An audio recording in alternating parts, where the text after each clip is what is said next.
I fronti aperti sono due: trasporto pubblico e privato, ma prima di arrivare a un'ordinanza la Regione ha inviato le bozze al Comitato Tecnico Scientifico Regionale. Il tema del resto è delicatissimo, soprattutto se si guarda a settembre. Da un lato il ritorno a scuola, dall'altro la spada di Damocle di un nuovo contagio, tutto da decifrare.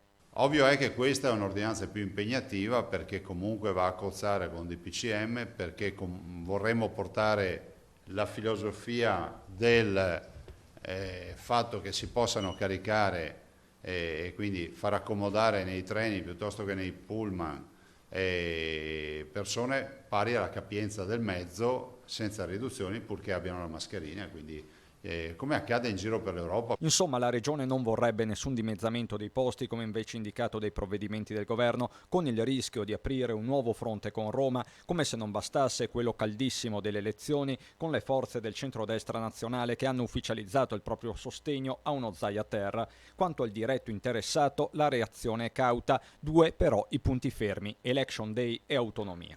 Domanda, si va a votare? Perché a tutt'oggi non è fissata la data del voto.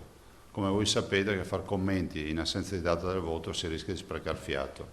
L'abbiamo dimostrato in tutti questi mesi e abbiamo avuto ragione.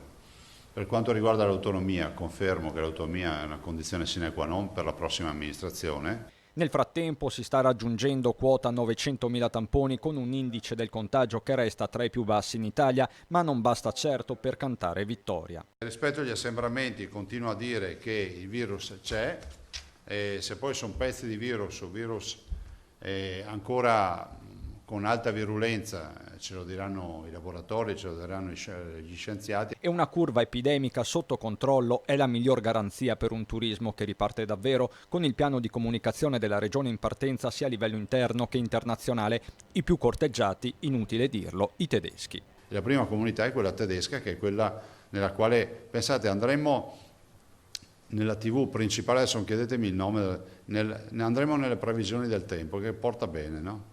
Perché da noi c'è sempre il sole.